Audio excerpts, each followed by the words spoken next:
जय श्री ओम नमः सिद्धेभ्य। एस सुरासुरमणु सिंध वंदिदं धोदगादिकं ममलं प्रणमामि वड्ढमाणं तीर्थं धम्मस्कातारं शेषे पुण्यतीर्थैरे ससौ सिद्धे विशुद्ध भावे समणीयणान दंसन चरित तव वीर्यायारे ते सौवे समगम पतेगमेव पतेगम वंदामि अवट्टन्ते अर्हन्ते मानुषे खेते किच्चारिहन्ताणम् सिद्धाणं तहणमो गणहराणं अज्जावैवगाणं साहूणं चैव सौवेसिं तेसिं विशुद्धदंसं नाणपहाणासमं समासेज्य उपसंपयामि सम्मं जतोणिवाणसंपत्ति। प्रवचन सार परमागम चरणानी योग चूलिका महाधिकार ज्ञान तत्व प्रज्ञापन महाधिकार गाथा पहली अपनी शुरू हुई है। इस गाथा में हमने थोड़ी चर्चा की थी। एक प्रश्न मेरे सामने आया, किसी ने लिख के भेजा था कि वड्ढमाणम का अर्थ आप सीमंधर क्यों कर रहे हो, महावीर स्वामी क्यों नहीं करते हो, क्या परेशानी है? बहुत अच्छा प्रश्न था, करना चाहिए प्रश्न करने में बुराई नहीं है। जिज्ञासाएं मन में उत्पन्न होती हैं। पहले तो हमें उनकी जिज्ञासा पर ये थोड़ा सा आश्चर्य हुआ कि वो एक शब्द को लेके तो जिद कर रहे हैं, लेकिन बाकी आगे पीछे क्या कहा उसका विचार नहीं कर रहे। मैंने आज यूनिवर्सिटी में पढ़ाते हुए एक अच्छा वाक्य प्रयोग सहज ही निकला, तो मैंने थोड़ा सा स्मरण करके आप तक पहुंचाने का भाव किया। चौथे काल और पंचम काल, या जब द्वादश एक होता है भगवान की दिव्य ध्वनि का खिरण, उनके सामने गणधर उसे द्वादशांग में नहीं गूंथते।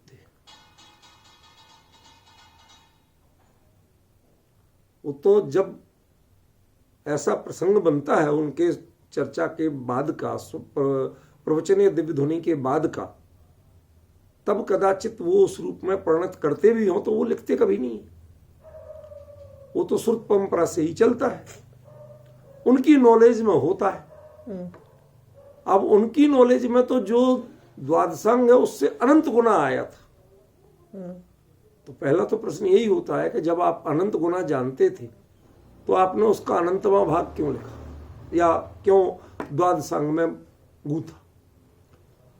दरअसल ये एक बड़ी टिपिकल प्रोसेस है जिसके बारे में हमारे अधिकांश लोग आज तक जानते नहीं है, चर्चा नहीं की। मैंने जब उनका प्रश्न आया तो कुछ चर्चा करके ये चीजें बताना जरूरी समझी।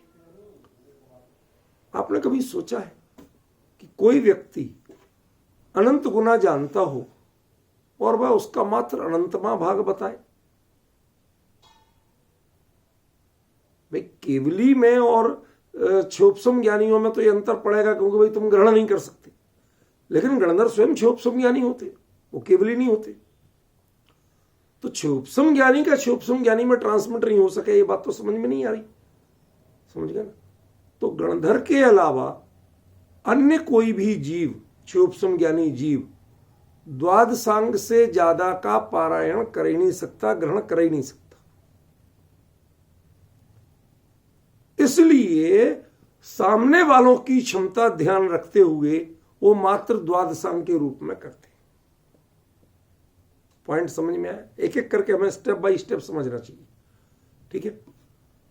दूसरी बात, जो जब सामने सबको डायरेक्ट भगवान से मिल रहा हो मैटर, तो उसके बाद उन्हें द्वादशांग के पारायण की जरूरत क्यों पड़ेगी?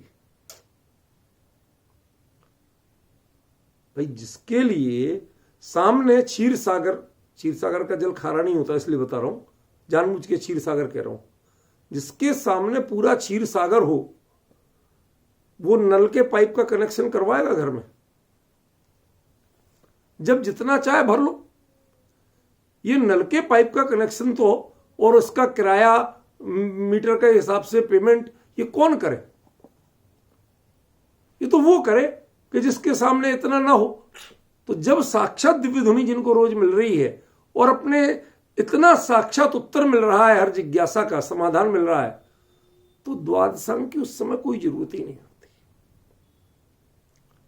ये तो बाद में जब क्षोभसम ज्ञानियों के बीच में अकेले वो रह जाते हैं तो उस समय ये द्वादशांग के वर्गीकरण का प्रकरण आता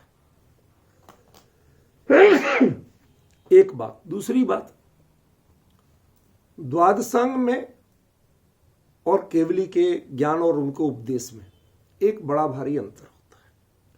जो उनके ज्ञान से जानते हैं वो उसका प्रयोग करते हैं,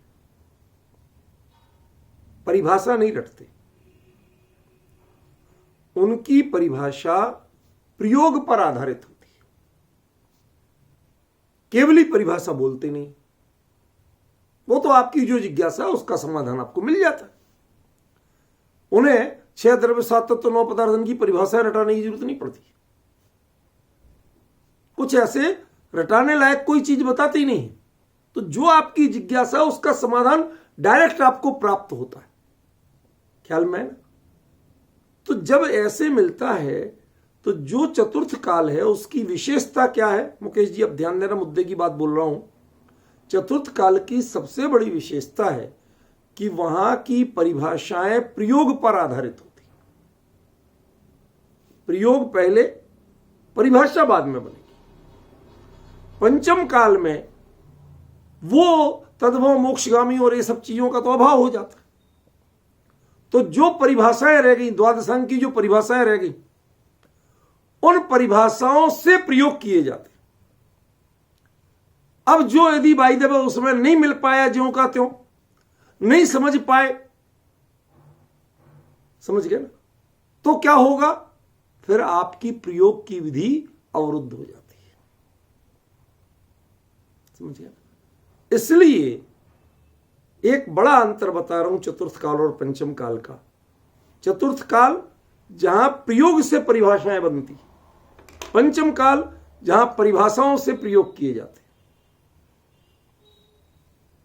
एक बहुत बड़ा तात्विक अंतर, समझिए। दूसरा जो उन्होंने हमसे कहा कि भाई साहब ये वर्धमानम को वर्धमानी और वर्धमान माने महावीर रखने में क्या तकलीफ है, आप उसको वर्धमान पे ही क्यों ले जाना चाहते हो? उनके लिए मेरा एक बड़ा शांत और गंभीर उत्तर है। आप शब्द से अर्थ समझते हैं या अर्थ अपनी प्रतिभा से समझते हैं? मेरा शब्द ध्यान दिया कि नहीं दिया? शब्द से अर्थ समझते हैं माने शब्द में अर्थ निहित होता है, या आप अपनी प्रतिभा से अर्थ को निकालते हैं? दुनिया में जितना भी जो कुछ है हमेशा प्रतिभा से अर्थ निकाला जाता है, शब्द से नहीं निकाला जाता। शब्द पर यदि आप कह दोगे तो जितने भी अलंकार हैं, जितने भी वक्रोक्ति आदि हैं, उनका अर्थ कभी निकल ही नहीं पाएगा, क्योंकि शब्द में तो वो लिखा नहीं।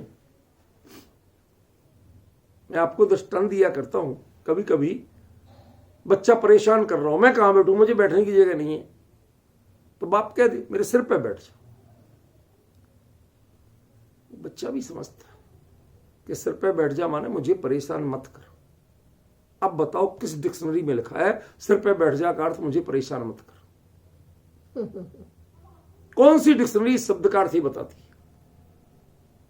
और वो बच्चा यदि सचमुच सिर पे बैठने लगे तो 2 थप्पड़ और पड़ते। पहले तो डांटे ही पड़ी थी, अब थप्पड़ और पड़ते। क्यों मारा? नालायक सिर पे बैठता है, आप ही ने तो कहा था। पॉइंट समझ में आ रहा? शब्द जो भी कहा गया वो शब्दों की सीमाएं होंगी, शब्द परिस्थिति में कहे जाएंगे, लेकिन आपको अपने प्रतिभा के ज्ञान के द्वारा अर्थ सही निकालना पड़ेगा। आप शब्दों का बंधन नहीं लगा सकते हो कि ये ऐसा क्यों निकाल लिया, वो वैसा क्यों कर लिया। जब वो घाती कर्म मलम धोध लिख रहे हैं कि अकेला घाती कर्म रूपी मल धोया है जिन्होंने, तो वो महावीर स्वामी कैसे हो सकते हैं? वो तो सिद्ध हो चुके। जो धर्म तीर्थ के अभी करता है जब लिख रहे हैं, तो शासन नायक हैं अभी, वो धर्म तीर्थ के करता नहीं है। दो चीजों में अंतर होता है। शासन नायक तब तक रहता है, शासन तब तक चलता है जब तक अगले शासन नायक नहीं हो जाए, ये परंपरा है। लेकिन उस समय जब उनका निर्माण हो जाए उसके बाद उनका धर्म तीर्थ नहीं चलता है, शासन चलता है। धर्म तीर्थ लाइव का नाम है और शासन द्वादशांग का नाम है। उनके नाम से जो कुछ लिखा जाता है, जो शब्द रूप में बनता है, वो शासन है। लेकिन धर्म तीर्थ शासन नहीं होता। लाइव देशना शासन नहीं है, उसको भी शासन कहा जाता है, लेकिन जिस अर्थ में आप शासन पर्व मनाते हैं या वो किसी तीर्थंकर का शासन कहते हैं परंपरा के अर्थ में, वहां वो शासन नहीं है, वो हमेशा लाइव ही होता है। तो वो धर्म तीर्थ के कर्ता की जब बात कर रहे हैं वर्धमान की, तो जो महावीर स्वामी है वो शासन नायक जरूर है, लेकिन धर्म तीर्थ के कर्ता वर्तमान में नहीं। वर्तमान में धर्म तीर्थ के कर्ता मात्र सीमंदर स्वामी, अन्य भी है लेकिन कुंद अन्य के पास गए नहीं थे, इसलिए अकेले सीमंदर ही अर्थ निकलेगा। हमें इतना विवेक रखना पड़ेगा। आप सारे अलंकारों में अर्थ प्रतिभा से निकालते हो और उसी पे ताली बजाते हो, खुश होते हो। शब्द से निकालने जाओ तो आपको कुछ मिला ही नहीं। समझ गए ना? शब्द तो शब्द है। इसलिए भाई हमें बहुत सावधान होना पड़ेगा। अर्थ प्रतिभा से ही निकलता है, लेकिन प्रतिभा मूलानुगामी हो। तुम अपनी प्रतिभा को थोपने की कोशिश मत करो। वो क्या बताना चाहते हैं उसको प्रतिभा का प्रयास, जो प्रतिभा की सार्थकता समझने में करो, समझाने में मत करो। गड़बड़ी आजकल क्या है, सारी प्रतिभा समझाने में लगाई जाती। भगवान ने क्या कहा, मैं तुम्हें समझाता हूं। नहीं, पहले भगवान की ज्ञानियों की वाणी समझने में प्रतिभा लगा। जब समझ में आ जाए, आगे पीछे तारतम्य बिल्कुल सही बैठ जाए, तब कहीं कुछ बोलो, धर्म साधर्मियों से चर्चा करो तो करो, चर्चा का निषेध नहीं। लेकिन मूल में हमारे यहां वाचना, प्रचना, अनुप्रेक्षा, आमना, तब धर्मोपदेश का नंबर आता। यहां तो हल्दी की गांठ मिली नहीं और किराने की दुकान का बोर्ड टंग जाता। 4 परिभाषाएं याद हुई नहीं। मैं तो शास्त्री की डिग्री को बिल्कुल नकली डिग्री कहता हूं, बिल्कुल नकली डिग्री कहता हूं। क्यों? अरे भले आदमी एक शास्त्र पूरा पढ़ा हो तो बता दो। आजकल यूनिवर्सिटी की और जो संस्थाओं की पढ़ाइयों में इसका इतना चैप्टर, उसका उतना चैप्टर, उसका उतना चैप्टर, एक ग्रंथ भी पूरा ढंग से नहीं पढ़ाते, एक के पारगामी नहीं बनाते। समझ में आया? और अपने आप को शास्त्री कहते हैं। क्या विडंबना होगी। शास्त्र की परिभाषा नहीं जानते, वो भी शास्त्री बनते। जिन्होंने अनुक्रम से, अनुपूर्वी से शास्त्र को नहीं पढ़ा, वो भी शास्त्री बनते। और फिर ये प्रश्न करते हैं कि साहब इसका अर्थ ऐसा क्यों किया, वैसा क्यों नहीं किया, इस करने में क्या तकलीफ है। अरे भगवान, मैं अर्थ नहीं कर रहा हूं, आचार्य ने क्या कहा उसको समझने की कोशिश की है मैंने। उनके आगे पीछे के संदर्भों को जोड़ने की कोशिश की है मैंने, और वो आगे पीछे के संदर्भों को जोड़ने के बाद जो अर्थ बैठा, वो अर्थ आपको साझा किया है। पंडित बन के नहीं बताया, शेयर किया। भाई मुझे ऐसा लग रहा है, मैं चर्चा में आपको शेयर कर रहा हूं। साधर्मियों के बीच में यही तरीका बनता है। पंडित बन के बोलते हैं खतरा तो सारा वहां होता है। क्यों? क्योंकि वो सामने वालों को, बाकी सबको जीरो और अपने को हीरो समझ के बोलते हैं। साधर्मियों में कोई जीरो हीरो नहीं होता, कोई सर्वज्ञ नहीं बन के नहीं बोलना चाहिए। मैं ज्यादा जानता हूं, मैं ज्यादा पढ़ा हूं, ये बन के नहीं बोलना चाहिए।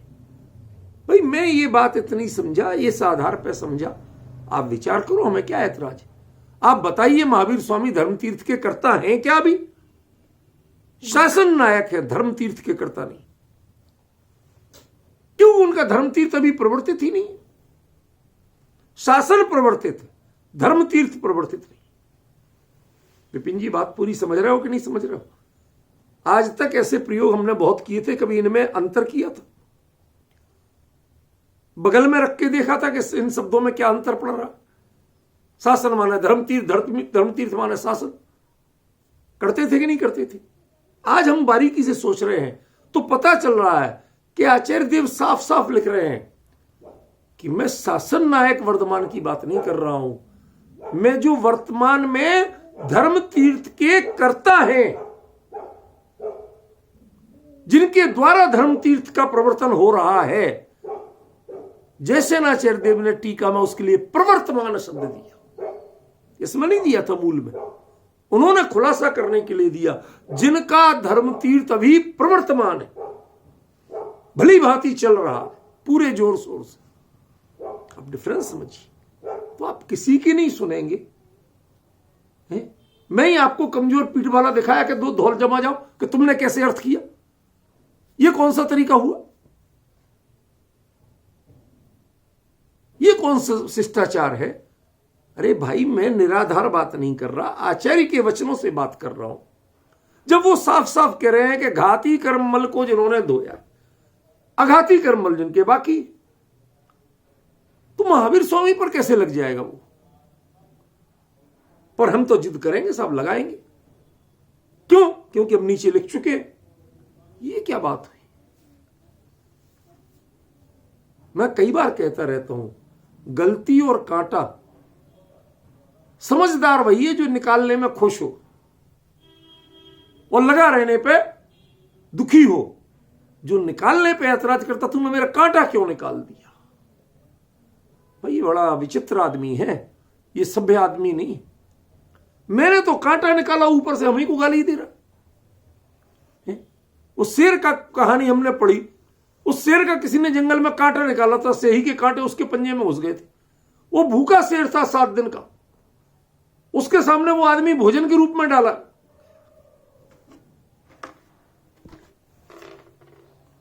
जो अपनी चर्चा चल रही थी उसमें मैंने आपको जितना स्पष्ट कर पाया वो इतना ही था कि वर्धमान का अर्थ महावीर नहीं करके वर्धमान और उसका सांकेतिक या प्रतीकात्मक अर्थ सीमंदर स्वामी लेने के पीछे पूरे कारण आचार्य कुंद देव ने स्वयं कहे हुए। ठीक है ना? यहां पंचम काल में ना तो 100 इंद्र आते हैं, ना 100 इंद्रों से वंदित कोई मिलेगा। ठीक है ना? ना घाती कर्ममल को धोने वाले कोई है यहां, क्योंकि जिनके थे वो या तो पूरे धुल के सिद्ध हो चुके थे और नया धोने वाला कोई था नहीं। समझ गए ना? और तीसरा, कोई धर्म तीर्थ का वर्तमान में कर्ता नहीं था। शासन नायक थे, शासन प्रवर्तित था, पर धर्म तीर्थ प्रवर्तित नहीं था। धर्म तीर्थ मात्र लाइव होता है, शासन अगले तीर्थंकर तक के प्रादुर्भाव तक कहा जाता है, उनका ही शासन माना जाता है। वो एक व्यवस्था है, वो व्यवस्था है, लेकिन उसे लाइव नहीं कह सकते। समझ गया ना? तो आचार्य देव ने जब 3 विशेषणों का प्रयोग किया और वो विशेषण जब मात्र सीमंदर स्वामी पर घटित होते हैं, महावीर स्वामी पर घटित ही नहीं होते हैं, तो यदि वह अर्थ किया जाता है तो गलत क्या है? ख्याल में है ना? मैं थोड़ा सा इसमें, ये तो उनके प्रश्न का उत्तर हुआ, अपना जो मूल विषय चल रहा था और उसकी शैली थोड़ी भिन्न थी, मैं उसको लेना चाहता हूं। धर्म का तीर्थ, धर्म कौन सा है? जो संसार सागर से पार कराए, बस उतना ही धर्म है। जो आपका क्षोभसम बढ़ाए उसका नाम धर्म नहीं। एक बड़ा डिफरेंस बता रहा हूं विपिन जी। क्या? क्षोभसम की वृद्धि करे, नॉलेज बढ़ाए, उसका नाम धर्म नहीं। आज हम लोग खासतौर पे जो पढ़ने लिखने वाले होते हैं, वो नॉलेज बढ़ने से, क्षोभसम में जानकारी बढ़ने से, डाटा एंट्री बढ़ने से अपने आप को धर्मात्मा मानने लगते। यदि डाटा एंट्री बढ़ने से धर्मात्मा हो तो कंप्यूटर को मोक्ष हो जाना चाहिए। समझ गए ना? हमारे एक विद्वान है जयपुर में, वो कंप्यूटर में सारे शास्त्र लोड किए बैठे। समझ में? तो मोक्ष उनको भी नहीं है और कंप्यूटर को भी नहीं। इसका मतलब डाटा एंट्री से मोक्ष नहीं, क्षोभसम से मोक्ष नहीं है, क्षोभसम कल्याणकारी नहीं। फिर क्या है कि जो आपको हितकारी है वो मर्म आपको प्राप्त हो और उसको आप अप्लाई कर सकें। दो बातें। धर्म तीर्थ कब बनता है? भगवान धर्म तीर्थ के कर्ता कब कहलाते हैं? सामने वाला कुछ समझे ही नहीं। जैसे हम लोग विपिन जी, हम आप यूनिवर्सिटीज में पढ़ाते हैं, संस्थाओं में पढ़ाते हैं। अब हम पढ़ा रहे हैं और सामने वाला एक भी कुछ नहीं समझ पाए और सारे विद्यार्थी 0 नंबर लाए, फेल हो जाए, तो बताइए आपको कितने दिन रखा जाएगा यूनिवर्सिटी में? नहीं रखा जाएगा। कोई फेल हो जाए उस पर दोष दिया जा सकता है, लेकिन 100% छात्र फेल हो जाए तो तुमने क्या पढ़ाया? ये प्रश्न उठेगा कि नहीं उठेगा?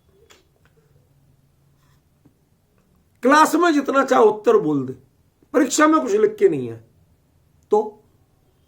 लेकिन धर्म का क्षेत्र तो परीक्षा में लिखने वाला है ही नहीं। उसकी परीक्षा कैसे होती है? प्रयोग में परीक्षा होती है। वो प्रयोग में करके नहीं दिखा पाए जो, तो उसके नंबर 0। और जिसके नंबर 0 है विद्यार्थी के, तो उसके सिखाने वाले ने क्या सिखाया, यह प्रश्न रहेगा। समझ में? उसका सिखाना प्रश्न चिन्हित होगा। इसलिए धर्म तीर्थ वह परिभाषा पर नहीं, प्रयोग पर चलता है। जब भगवान की देशना को जीव सुनते हैं, सुनने के बाद वो शब्दायत जरूर होती है, पर वो अर्थबोध पर फोकस करते हैं। मैंने क्या समझा और कैसे उसे अवधृत, माफ करना कुछ लोगों को कुछ शब्द कठिन लगे, पर ये जरूरी है क्योंकि इनके हम पर्यायवाची नहीं बता सकते। अवधृत करना, अपने आप में धारण कर लेना, लाइफ में अप्लाई कर लेना। ख्याल में? यदि वो कुछ भी नहीं होता है तो खाली परिभाषाएं याद करने का नाम धर्म नहीं। न सुनने का नाम धर्म है, न याद करने का नाम धर्म है, न सुनाने का नाम धर्म। जिन्हें कुछ भी याद नहीं होता था वो सबसे बड़े धर्मात्मा थे, और जिन्होंने क्षोभसम में याद कर करके, लिख लिख के, बोल बोल के, बता बता के बहुत समय गंवाया, उनका किसी ने उल्लेख नहीं किया। वास्तव में धर्म तो धारण करने का नाम है। इसलिए धर्म और तीर्थ दोनों शब्द जोड़ दिए। धर्म माने जो धारण किया जाए, ऐसे तीर्थ, तीर्थ माने जो संसार से तरने का साधन। तो जो जीव को संसार से मोक्ष जाने का मार्ग है, और वह जीव जब धारण कर ले तब वह धर्म का तीर्थ। यदि आप धारण नहीं करेंगे तो वो तीर्थ मात्र तीर्थ है, वह धर्म तीर्थ नहीं। जब जीव उसको सुनकर के स्वयं सुधरते हैं, बदलते हैं, इंप्रूव करते हैं अपने आप को और आगे बढ़ाते हैं, वर्धमान होते हैं, तब वह धर्म का तीर्थ कहलाता है। अन्यथा वह तीर्थ तो कहलाएगा। बात तो आपने सच्ची कही, लेकिन यहां किसी के काम में नहीं आई। हमें समय के अनुसार लोगों के लिए उपयोगी बात बताना होती, जो वो अप्लाई कर सके। भगवान की वाणी इतने भाषाओं में क्यों कन्वर्ट होने वाली कही जाती? क्यों? ताकि तुम भाषा का बहाना नहीं कर सको। तुम भावों में अप्लाई करने के लिए भाषा को बीच में बंधन नहीं बता सको, कह ही नहीं सकोगे हमें समझ में नहीं आई थी। समझ में तो आ रही है, तुम उसे लागू कर रहे हो या नहीं कर रहे हो, ये तुम्हारी योग्यता पर, ये तुम्हारी कर्मठता पर, ये तुम्हारी निष्ठा पर प्रश्न। समझ में आया? तो आचार्य ने बड़ा गजब का जो प्ररूपण किया कि वह धर्म तीर्थ के करता है, ख्याल में आया? और जब धोदघाई कम्मलम कहा, उसका मतलब वह अभी एक मिड पॉइंट पे है, फाइनल पॉइंट पे नहीं पहुंचे। और ये अच्छा भी है, अच्छा भी है मतलब आप ही बताइए, नमोकार मंत्र में नमस्कार किसको किया पहले, अरिहंत को कि सिद्ध को? अरिहंत को। सिद्धपना आपकी साधना की चरम अवस्था हो सकती है, लेकिन हमारे प्रयोजन की चरम अवस्था नहीं। हमारा प्रयोजन वहीं तक है कि जहां से हमारी प्यास बुझे, जहां हमें मार्ग मिले, और वो मार्ग कहां मिलता है? अरिहंत अवस्था में मिलता है। समझ रहे ना? ये बड़ा भारी अंतर है, समझिए आप। इसलिए आचार्य देव ने बड़ा क्लियर संकेत किया। उनका आधार, उनके लिए लक्ष्य सिद्ध भगवान थे ही नहीं। देखो दो चीजों का अंतर। समय सार जैसे ग्रंथ में मंगलाचरण में किसको नमस्कार किया? सिद्ध। वंदितु सव्य सिद्धे। और प्रवचन सार में, क्योंकि समय सार किसी व्यक्ति विशेष के उद्धरण नहीं थे, किसी व्यक्ति विशेष से पाई हुई चीज नहीं थी, लेकिन प्रवचन सार जो है वह किसी व्यक्ति विशेष से पाई हुई चीज है। और वह पारा कब हो सकता है? कि जब वह वीतराग तो हो, सर्वज्ञ तो हो, लेकिन एक मामले में छदमस्त हो। छदमस्त मतलब वैसा छदमस्त, रागी वाला छदमस्त नहीं कह रहे, देह सहित, विदेह नहीं हुए, देहातीत नहीं हुए, ख्याल में? जिनके चार घातिया कर्म बाकी, वो हमें उपदेश देंगे, उनका उत्तर हमें मिलेगा। सिद्धों से आपको कोई उत्तर नहीं मिलता, ना दर्शन होता ना प्रवचन होता। और जब दोनों नहीं होंगे तो छदमस्त जीव सिद्धों से क्या पाएंगे? आप बड़े भक्ति भाव से सिद्ध चक्र विधान करते हो क्यों? किसके स्थापना किसकी करते हो? सिद्ध चक्र सो था बोलते तो हो, लेकिन जो आपको दिख सके ऐसी स्थापना करनी है तो किसकी करना पड़ेगी? आप डिफरेंस समझ रहे ना? वो अरहंत की होगी स्थापना, क्योंकि सिद्ध दिखते ही नहीं ना भैया। जो आप आकार बना भी लेते हो कि भव नहीं है, नाखून नहीं है, आकार तो बाकी अरहंत का ही होता है। सिद्धों का आकार होता कब है? किंचित न्यून देहाकार कहे जाते हैं, लेकिन वो किंचित न्यून है ये कैसे जानोगे? वो किंचित न्यून देहाकार आत्मा का आकार कहा गया, वो देह का आकार नहीं कहा। आप तो देह का आकार बनाते हो, समझ गए ना? इसलिए वास्तव में छद्मस्त अवस्था में हमारे लिए कोई आराध्य हो सकते हैं, कोई अपनाने योग्य हो सकते हैं, तो वो है अरहंत भगवान। इसलिए कुंद कुंद अन्य ग्रंथों में जिन जिन को भी वंदन किए हों, समय सार में सिद्धों को वंदन किए हों, लेकिन प्रवचन सार उनकी जिज्ञासाओं का समाधान था। इसलिए उन्होंने जहां से जिज्ञासाओं का समाधान मिला उनको नमस्कार किया। यदि ये समाधान उनको पहले भरत क्षेत्र में उपलब्ध होता, लोग कहते साहब समय सार सबसे है, बहुत महान ग्रंथ है, कोई उसमें अंतर नहीं, महान होना अलग चीज है, लेकिन रचना कुंद कुंद की सबसे पहली और प्रवचन सार सबसे आखिरी। क्यों? सारे पाहुड़ लिख लिए, लेकिन जिज्ञासाएं बची रही। कई जिज्ञासाएं उनकी अपनी थी, लोगों की जिज्ञासाओं का उत्तर तो उन्होंने दे दिया, लेकिन अपनी जिज्ञासाएं बची हुई थी, उनका समाधान देने के लिए जब उनके पास ही मैटर नहीं था तो वो गए सीमंदर परमात्मा के पास। वहां जाके उन्होंने अपनी जिज्ञासाओं के समाधान लिए, और उनके समाधान जब लिखने बैठे तो सबसे पहले नमस्कार किसको करेंगे? एड्रेस किसका बताएंगे? माल किसका है? कौन बताएंगे? कि सीमंदर भगवान का। ख्याल में है ना? इसलिए उन्होंने कहा, फिर एक शब्द है लास्ट जो आज चर्चा का विषय है, प्रणमामि, प्रणाम करता हूं। नमना और प्रणमना, इन दोनों में बहुत बड़ा अंतर है। जब हम नमस्कार करते हैं किसी को तो उससे अभिभूत होके करते हैं, उसमें देह झुकती है,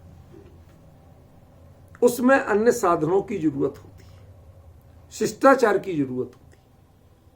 लेकिन जब आप प्रणम करते हैं, अंतरंग से अभिभूत हो करके उस चीज को धारण करते हैं, तो उस समय देह के झुकने की जरूरत नहीं होती, हाथ जोड़ने की जरूरत नहीं होती। नहीं आया समझ में? सुनो बताता हूं।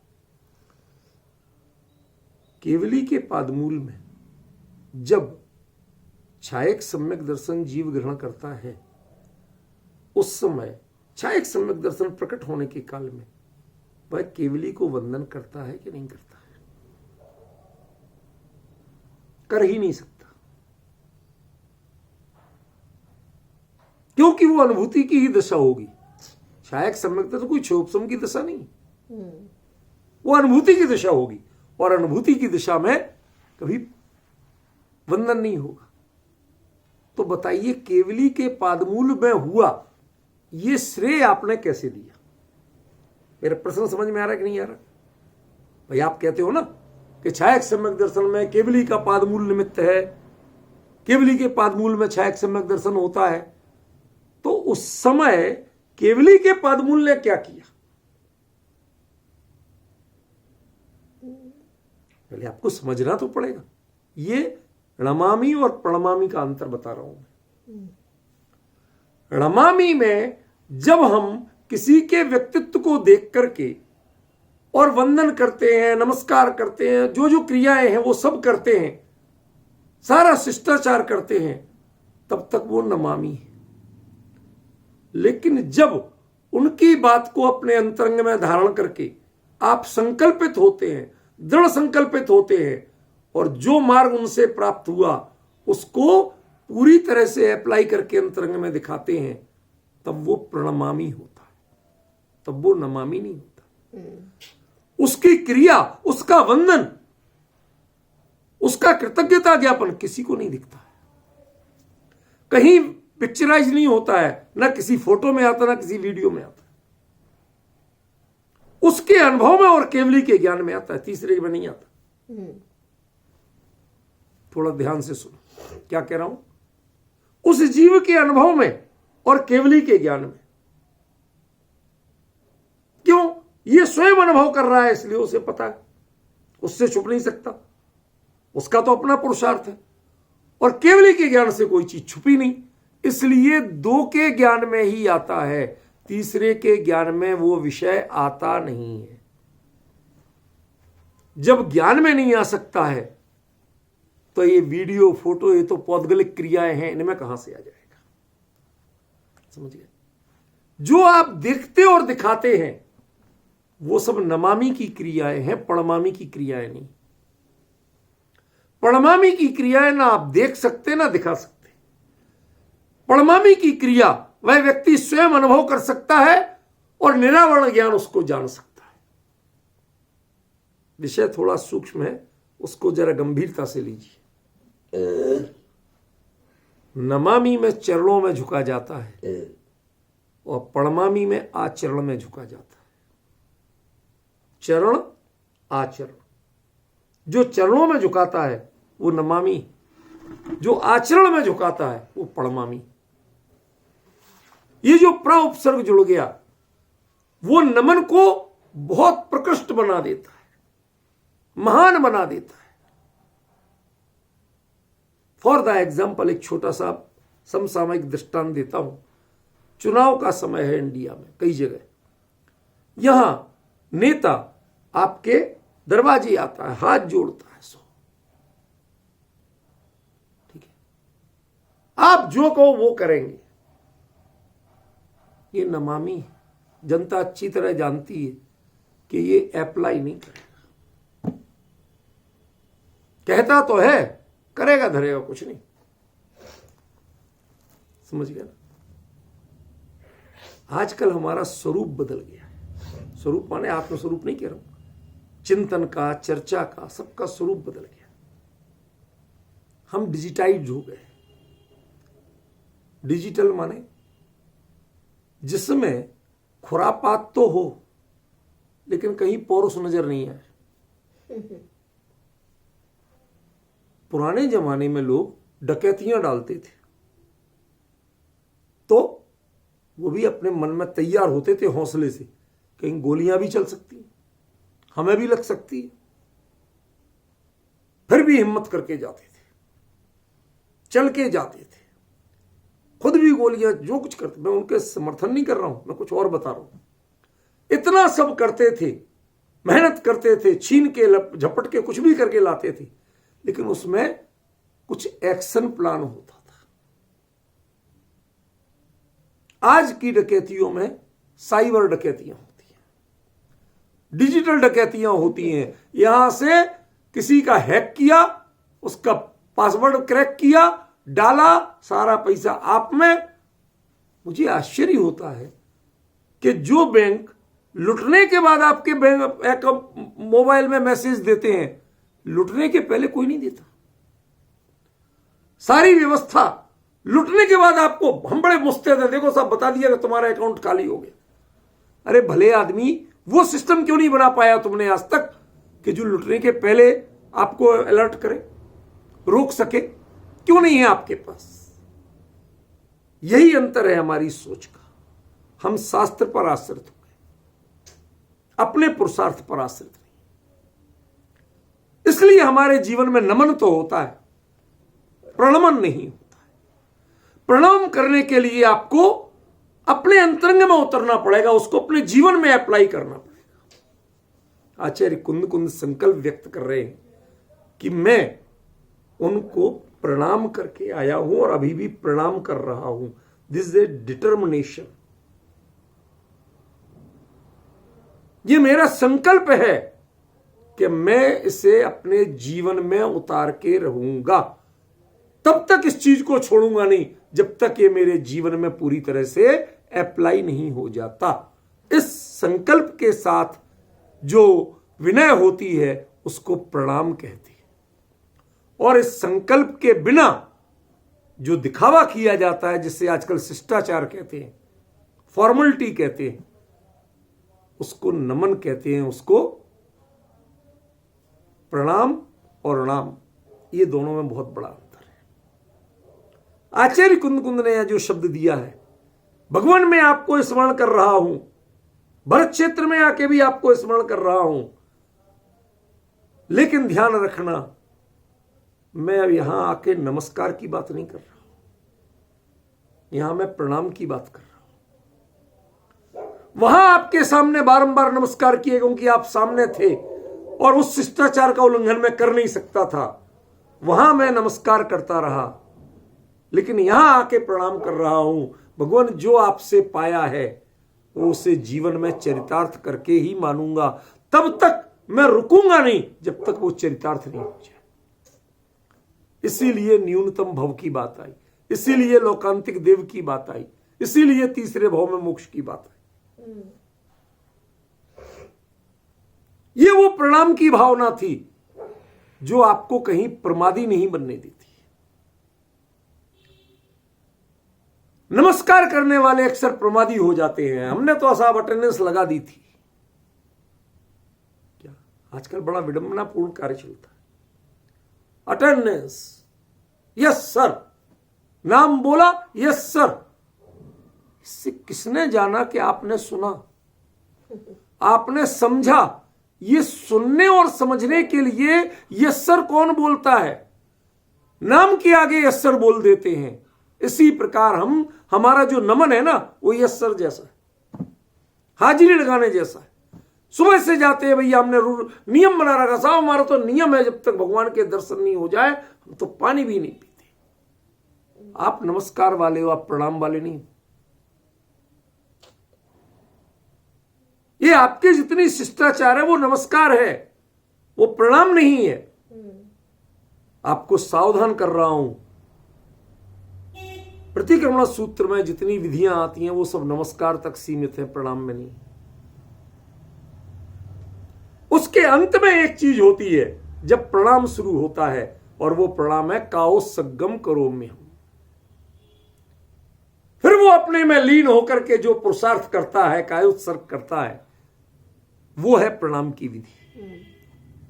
बाकी चाहे वंदन वंदनामी नमनसामी तिखुत्तम जो कुछ कहा जाए वो सब क्या है? वो नमस्कार की विधि है, वो नमामि है, वो पड़मामी नहीं। अब कुछ अंतर ख्याल में है क्या बताना चाहता हूं? आचार्य कुंद कुंद ने यहां से उनको यदि प्रणाम किया तो वह प्रणाम उस संकल्प का प्रतीक है कि प्रभु आपके चरणों में बैठकर जो मैंने पाया है उसे जब तक जीवन में पूरा लागू नहीं कर लूंगा तब तक ये साधना का क्रम रुकेगा नहीं, ये चिंतन मनन और प्रयास ये रुकेगा नहीं। आजकल हम एक बहुत जो कुछ फॉरवर्डेड मैसेज होते हैं ना, उनके नीचे एक चीज लिखी रहती है, आप पढ़ो चाहे नहीं लेकिन फॉरवर्ड जरूर करो, इसे फॉरवर्ड करते रहो, ये परंपरा रुकना नहीं चाहिए। अरे तुम्हारे चित्त से पढ़ने के 2 मिनट बाद वो उतर जाती है। कुंद कुंद कहते हैं जब तक मोक्ष ना मिल जाए तब तक ये परंपरा रुकनी नहीं चाहिए, ये तत्व ज्ञान छूटना नहीं चाहिए, ये पुरुषार्थ की जो जाति है वो बदलना नहीं चाहिए, पुनः भोगों की ओर मेरी आकृष्टि नहीं होना चाहिए। इसलिए लौकांतिक देव अकेले ऐसे होते हैं कि आयु में कम लेकिन भोगों में अत्यंत विरक्त। सर्वार्थ सिद्धि के देव भी दो से आपस में चर्चा तो करते हैं, लौकांतिक देवों को चर्चा करने की जरूरत नहीं होती। जब लेख लिख के दिया था लौकांतिक देवों तो विचार किया था आपने, उन्हें चर्चा करने की जरूरत नहीं होती है। क्यों? क्योंकि चर्चा करने वाला हमेशा पराधीन होता है, उसे दूसरा चर्चा करने वाला चाहिए। कोई हो गई नहीं तो किससे चर्चा करे? समझ गए? और यहां पर वो अपने में मग्न रहते हैं। एक जब तीर्थंकर दीक्षा लेने होते हैं तो उस समय जाकर के तब भी अनुमोदना करते हैं, भावना करते हैं प्रभु ऐसी ही स्थिति हमें शीघ्र प्राप्त हो, खत्म, चले जाते हैं। उनके अंदर में जब द्वादशांग का पारायण जितनी क्षमता विद्यमान है तो वो किससे क्या पूछेंगे, क्या चर्चा करेंगे?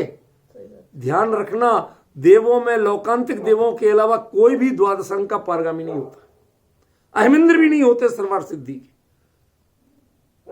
33 सागर तक चर्चा करने वालों के बाद भी 33 सागर तक की चर्चा के बाद भी द्वादशांग पूरा नहीं होता। डिफरेंस समझ रहे? और लौकांतिक देव होते हैं, क्यों? इतना अपने पास है कि किसी से पूछने, किसी से चर्चा करने, किसी को बताने की जरूरत ही नहीं। मैं अपने आप में तृप्त हूं, अपने से ही फुर्सत नहीं। समझ गए ना? क्यों? क्योंकि ज्यों ही पराधीन होऊंगा, कोई ना कोई शिष्टाचार में उलझूंगा, वहां मेरी अपनी धारा टूट जाएगी। उस धारा को अनवरत बनाए रखने के लिए आचार्य कुंद कुंद ने यहां कहा, भगवान मैं प्रणाम कर रहा हूं, मैं पड़मामी करूंगा, मैं अब नमामि नहीं करूंगा जीवन में। हमें कई बार इन शब्दों की गहराई, उन कथनों की गहराई समझना पड़ेगी। लोग कहते आप तो खींचतान के अर्थ करते हो। अरे भाई एक बात बताओ, जो चीज पत्थर की लकीर हो उसको कोई खींच तान सकता है? नहीं। स्पष्ट कर सकता है।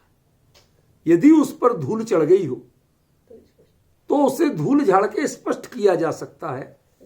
पत्थर की लकीर को छोटा या बड़ा नहीं बनाया जा सकता, वो तो बनी हुई है। ऐसे ही कुंद कुंद जैसे आचार्यों के वचन जो साक्षात सिमंदर परमात्मा की वाणी सुन के बनाए गए, जीवंत तीर्थंकर की वाणी सुन के बनाए गए, उनके वचनों को आप स्पष्ट कर सकते हो, उनमें खींचतान कोई कर ही नहीं सकता, होती ही नहीं।